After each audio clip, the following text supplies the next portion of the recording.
Welcome back to the channel, everybody.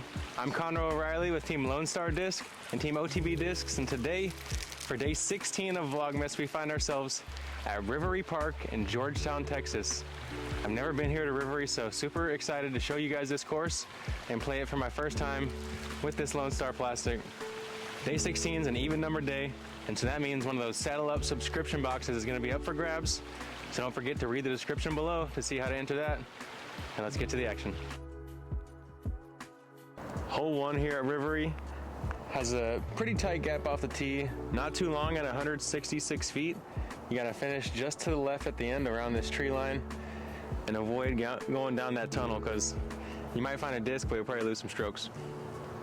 I'm gonna go bull snake, rely on that overstability, try to fade pretty quickly because it's not too long.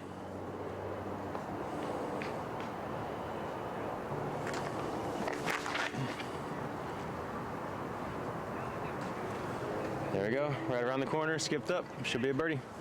If you've ever thrown down that tunnel and played here, I want you to comment below and let us know what disc was it with.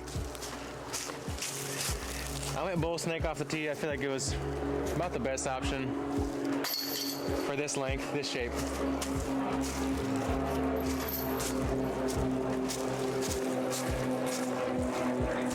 Oh, I was like, where is this hole 2? This is hole 2, okay. It's a jump putt.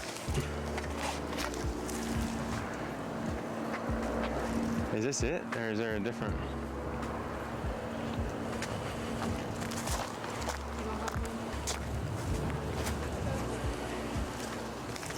I'm a little caught off guard with how short this one is, so we're just double checking on U-disc to make sure. Yeah, 88 footer, here we are, hole 2. You can see they've built it up to be almost like a little fort. You got the wall in front of it. 88 feet. It's a tricky distance, you know how much you trying to put on it.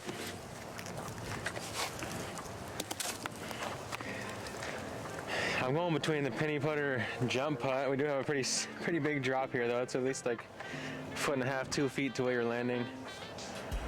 Or I could play a little armadillo, soft turning shot.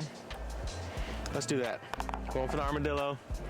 Avoid jumping down and twisting an ankle or something.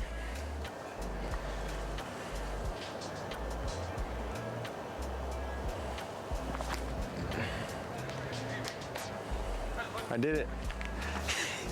Man, I don't know the last time, I don't think I've ever thrown an 88-foot tee shot, but I was out here playing for birdies. I'm gonna have to be more aggressive on my next tee shot, especially if it's 88 feet. I'm sorry y'all had to witness that. I don't know if I've ever thrown a 78-foot shot and been putting from just outside the bullseye. Except for that's bad math, because if you're 10 feet short, you'd be inside the bullseye, so you know what I'm saying. Hole 3 apparently used to be a bit straighter here. You could kind of see it, but people were throwing it over the fence and hitting the building too much, so they had to shorten it up. They tucked it to the right. It's 180 feet or so effectively. Gonna suit the forehand really well. That just stall fades directly right at the end. I'm gonna go horny toad and kind of play just a spiking hyzer over the top. I don't want to mess with this gap too much, especially at this distance. More height, I can move it right a little bit easier.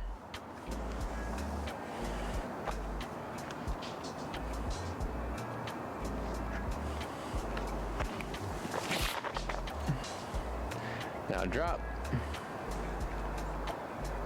I think I'm a little bit on top of the basket, putting back down. Let's see how close. It's blind off the tee, so hard to tell exactly where I ended up, but turns out the distance gauge was proper, and giving myself extra height helped me slow the disc down and fade it to the right. Turkey start. Hole 4 really ratchets it up here. 314 feet. Dead straight essentially, but this wall on the left is gonna block anything that's flying low over here and really take out any chances of a forehand for a right-hand player, unless you want to flex something up the middle. I'm looking at this high blue skyline over here, crash something in with a chupacabra. Much as I want to throw this gap shot, maybe I'll throw that for a second shot. I'm trying to score well on my first time out here at Rivery and see how low I can go. Gotta use the most of this elevated tee box and watch out for the drop off. Bit of headwind, chupacabra, hard as I can pretty much.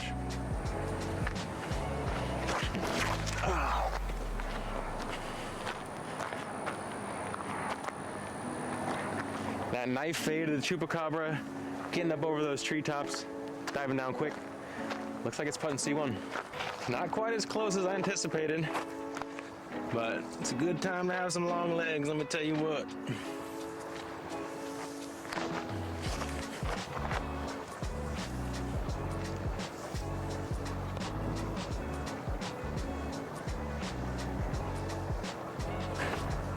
Drop.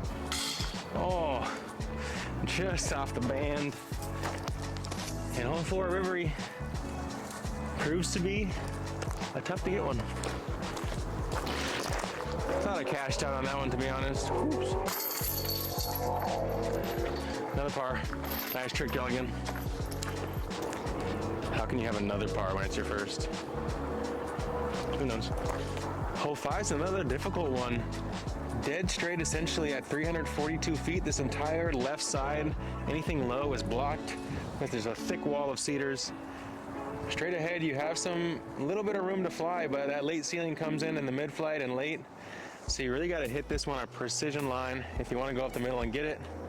If you have the big power forehand or the big lefty backhand, those are in play, or something just flexed over the top to crash the trees. But I'm going to play this one traditional since I played the last one over the top. Go with the midi.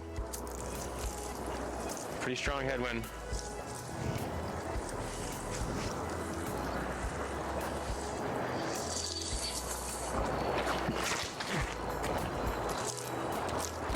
Oh man. A little low there. Oh my goodness. I really do not have much here. I can throw over the top over here to the left, or I can pick this tiny gap in this cedar tree for the flex forehand. I'm gonna go over the top, you know, hit the hammer shot with the horny toad, let it kind of just pan, fall on its face. I throw the shot all the time, so super versed. You guys know.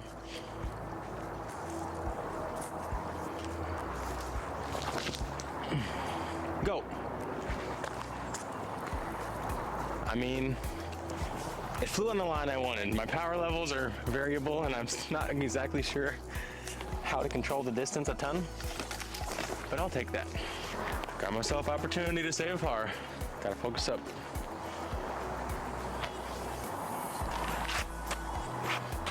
That's where I like to pump fake right there. On my first pump fake, I felt my footing slip out, so in that case, I'll just kind of clear it out a little bit, make sure that I have good enough grip to commit to the putt and not be worried about my feet at all.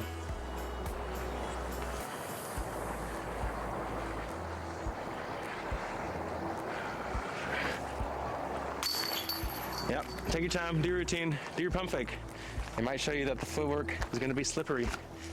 You don't want that when you want birdies, or par saves in this case. Those first 3 holes at Rivery really easy in, and then it ramps up. Those next 3 are gonna be difficult. This one is 360 feet, tucked out of sight to the right, and you gotta get to this one kind of deadish tree at the end of the fairway there. You guys can see past the light post, and then fade almost 90 degrees to the right. It's gonna suit a stalling high forehand. That's just gonna die out at the end. I'm thinking Warbird's gonna be my best option. Get on it flat, nice and tall, let it fade. And avoid smacking this light.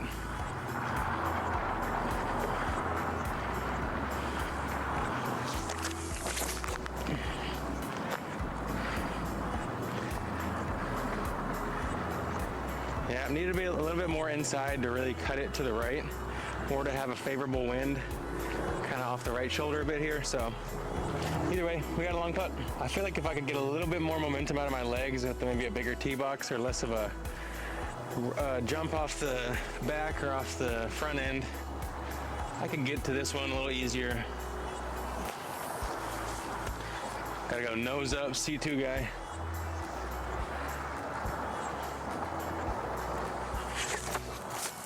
Nope. Ain't gonna cut it. 3 straight pars. Thought I was about to shred this course at the start, but I feel like this is probably the harder section of the course, seeing that the total distance is only less than 4,500 feet. So I'm guessing we got some shorties coming up, maybe some ace runs to get some strokes back. Hole 7 is definitely shorter than the last 3. This one is pretty difficult though, tucked up to the left with a steep sloping green. It's really a wall of trees to get through, so if you play the skip shot, you have that slope to deal with, whether or not you skip up and roll back down. And if you try to air it there, there's just a lot of branches in the way, not a realistic gap. So I'm gonna take my walker, try to play the skip shot, and just see what the chips may hold. With the cards, with the fortunes, you name it.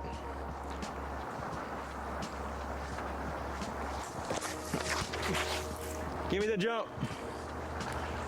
Oh my gosh, sit down. Yes, whoever built that wall, thank you. I just ramped up, thought I was gonna ace it for a second. And like I said, got that momentum. It was gonna be sent down the hill.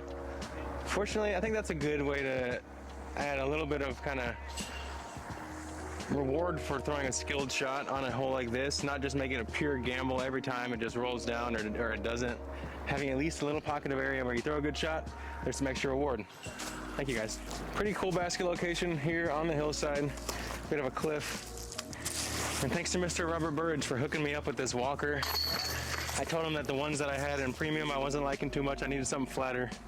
And he gave me this first run alpha out of his collection, so appreciate it, Robert. That's one of my first birdies with it, so. Hole 8's 260 feet, similar shape to the last one, and similar slope, but a bit more gentle up there, and far less trees as you approach the basket. So play a straight shot with a little bit of fade. I'm gonna go penny putter, put it on some hyzer out of the hand, and I'm gonna have to test that crossbar of branches if I wanna ace run this one, and y'all know I do.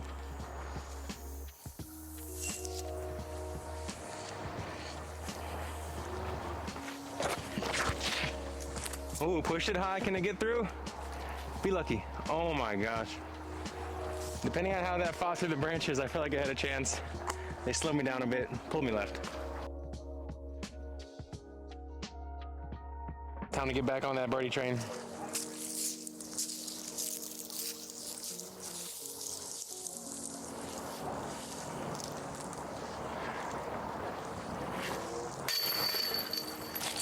A little bit of tricky footing there, not gonna lie.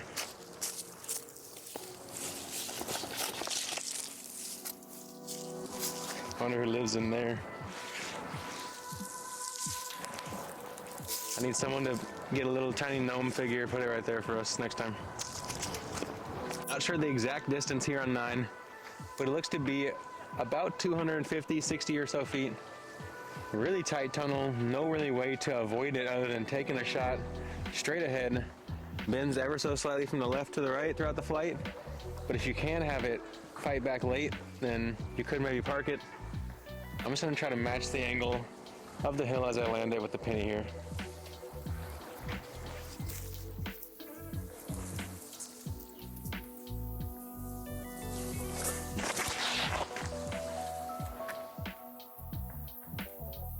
Blasted it. Juiced it a little bit, but one of these 2 trees held me up and gave me a putt. Inside C1, looking up at it. Pretty cool just to play along this cliffside right here in the little river valley. It's a nice spot.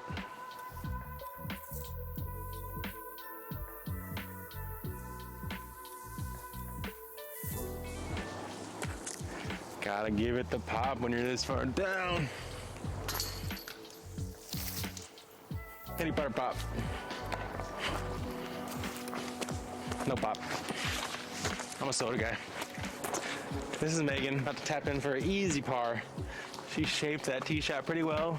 Finesse forehand up. And we're taking the same score. Good job. As long as I don't foot fault. Every course arguably has its signature holes, but I think this one's almost undisputably here at Rivery. Hole 10, dead straight, 155 feet, plays uphill. The basket's perched at least 15 feet above the tee level. And there's that cliff face right behind the basket. So this one's begging for an ace run. And, you know, kind of whatever happens off the rocks afterwards, leave it up to fate. But you got to go for this hole every time you step up. I'm going penny putter. Y'all know the drill. We're hunting. We're looking for some strokes here.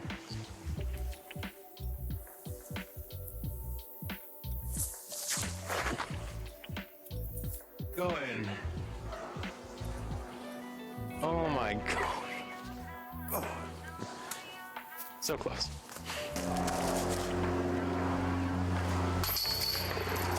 Narrowly off there. A lot of fun to just unload your bag in a hole like hole 10 here.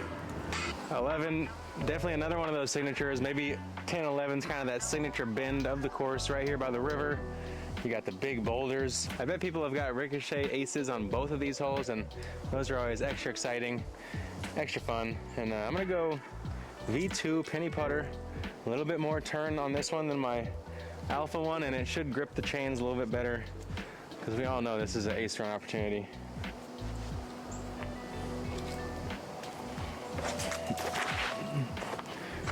Kick right, left. Yeah, kick right, there you go. Kick away from the basket.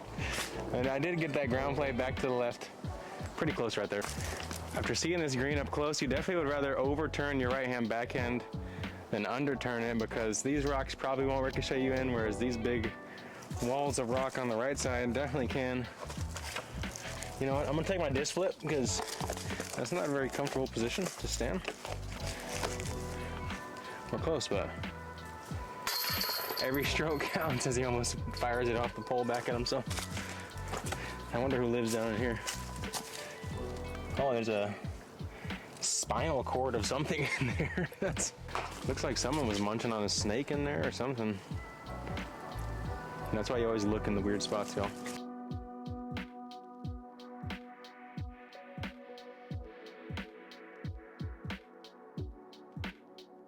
This course has some easy holes and it has some brutal ones, and this one is tough. Hole 12 is 400 feet. They're calling it a par 3 on U-disc. What does the trash can say? I see number 12. All right, you know, at least we got a hole demarcation scribbled in. I'm gonna go with my Frio. The way this gap forces you to move something from the left to the right, but then kind of stable out, I'm just hoping to put a touch of turn on this disc. One more visualization. A line like this, you really got to see it happen to have success.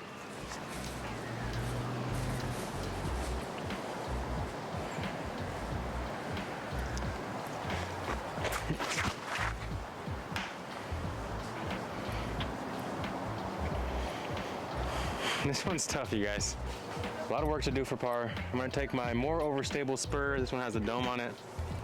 Try to get a little flex line down the right here.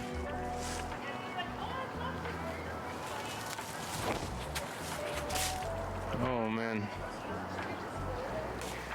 All right, we need a miracle here. Busting out the armadillo.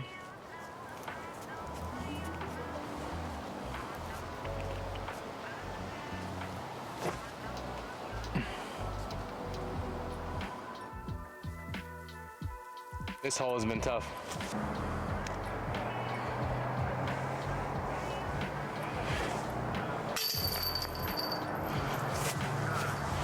I just got worked by hole 12. I don't know, not really sure why this one's a par 3. I feel like it's so much harder than the rest of the course. I see that shape and that it is birdieable. This feels really off theme and it caught me off guard. Stole 2 from me. Probably one of the more painful tap-ins of Vlogmas. Happens to the best of us. 12 would have been a golden opportunity to showcase how to break down a difficult hole like that. Play putter, try to keep it in the middle. Try to take a 3 instead. I showed you guys what not to do, so, you know, sometimes you gotta lose to learn. And 13, looks like a hole that more people have probably lost than won on. A lot of trees in the way here. This dark oak that V's off into 2 different trunks, kind of, if you fly in between those trunks, I feel like that's honestly the best line to get there. Outside of it, you're gonna have to play a lot of ground play. I'm not sure. The outside gap is big. It's just hard to get that flip up you need. I'm gonna go horny toad. Still don't know where I want to throw it. I'm just gonna kind of hope and pray here.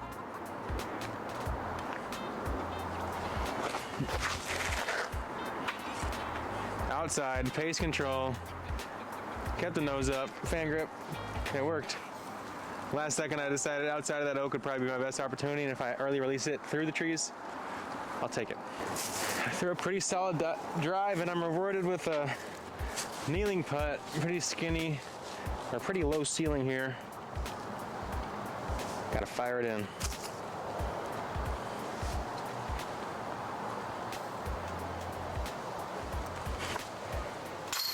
There you go. That was for my guy GB out in the snowy Iowa fields. Thanks, Gannon. Correct me if I'm wrong, you guys, anyone who's played Rivery for a long time, but I believe the tee signs here used to be on top of the tee right here. You can see where the pole was cut out. And they used to be a part of the tee. I was already kind of worried about how short these tees were throughout the round, but then kind of coming to that recognition here on this tee, I was just really glad to not be playing that version of Rivery. And everyone who did and voted to make it better, good on you. This is a beautiful one. Hole 14, 250 feet it says, straight ahead. We got the wind gusting down this little river valley. Beautiful stand of maple trees on our side here. Leaves are falling, and so are birdies. So let's go get one with this alpha penny. Finding my grips rail.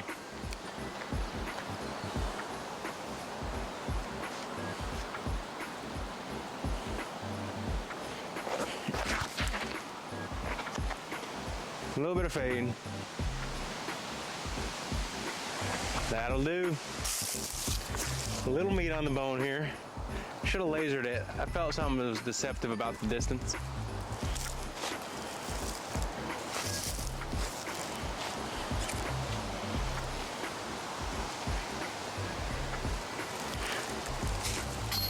Oh man, I thought I sunk that one. Just a bit wide. You know, I want to say if that basket was straight up and down, I might have had a chance there. Nah, realistically, I gotta throw it a bit closer. Here on 14. I like this hole. It's a pretty one. It's a fun shape. And the green makes you think a little bit. Hole 15, straight ahead. The wind's kind of picking up on us. You can feel it at our backs here, even though we're very protected amongst these cedar trees. Really one scraggly tree out in the middle that you gotta just beat left or right to get to this one.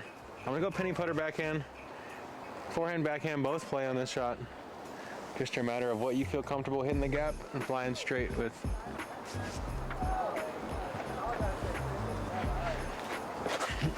I don't feel comfortable throwing on this tee box, to be honest. So many things to touch and hit. Yeah, that tee box needs a little haircut, just like I do. So we're one and the same. Armadillo lean out.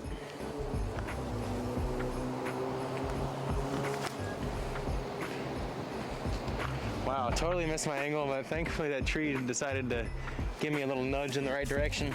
Looking for a bluebonnet Band-Aid. Those are the best kind.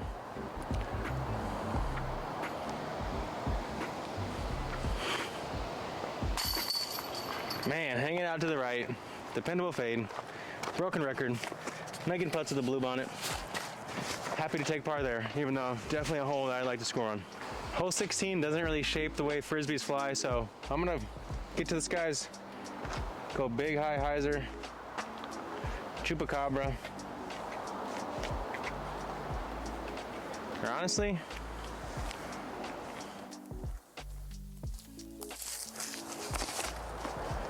I'm gonna go to the spur because I'm gonna need something that's gonna go pretty far on this line.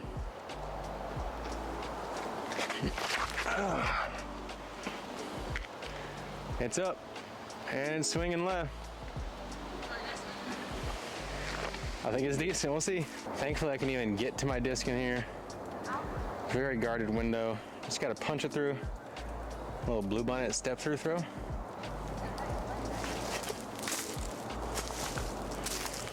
Womp. Two holes to go out here at Rivery. Let's see what we have in store. Hole 17 might be short, but it's very specific.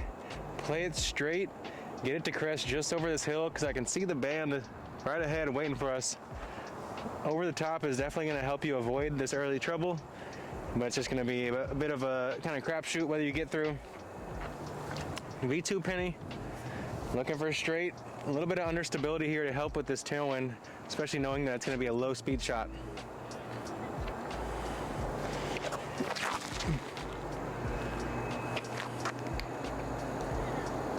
Let's go! I just kicked to the left, back right, and it caught edge. It looked like it was rolling down towards the basket. That's one of the craziest tree kick rolls I've ever got. And it might net me a birdie. Let's go. Didn't quite get the mythical roll down the hill I was hoping for when it rolled out of sight. Got a C2 look. About all I can ask for after that tee shot. Drop it in, well above the basket.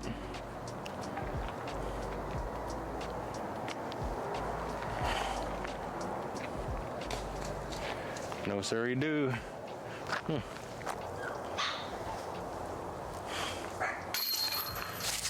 Not able to nab birdie here on 17. This course may be short, but it is very demanding. If I was to ever play here in a tournament, I'd probably do a lot of crashing over the top, because these lines are a little too specific at the range for my skill set right now. One hole to go out here at Rivery. It's been a rocky one, both for my game and just the course in general. This one, very difficult at 242. Pretty clean in this first initial part of the flight, and then you get into this wall of trees on the left as you enter the green. So it seems like you can kind of repeat the first 3/4 of the flight, and after that, a little bit of luck. Going to that penny putter, fan grip, nice little nose up hyzer. Oh, got through the branch. Can I get through some more of them? Looks like I did not. Drop down. Another long putt. All right, gotta get down to the knee. Got a spinner window here. Gonna have to jam it pretty firm though. Maybe a little kneeling step through, never done before. New putting style. Oh my gosh. Thought I cashed that. That was definitely gonna open up a new trick in the bag. Not gonna lie to you guys, I expected to fully come out here and shred Rivery Park for my first time coming through, just hearing how short it was. But the technicality of it rang true, and man, it was difficult. There's a lot of hard lines out here. It's a great course for working on your gap alignment, and if kind of short, cramped tees give you trouble, maybe it's a good course to come practice to try to gain some comfort on them. I felt uncomfortable all day on some of the tee boxes, and they definitely worked me a bit. For day 16 of Vlogmas, this was Rivery Park, day 16. Don't forget, hit that description below. We got another Saddle Up subscription box being given away by the good people at Lone Star Disc. And I want to thank them as well as OTB Discs for sponsoring me. And I want to thank you guys for being here and watching. Don't forget to like and subscribe. And we'll see you guys tomorrow. Who knows where we'll be.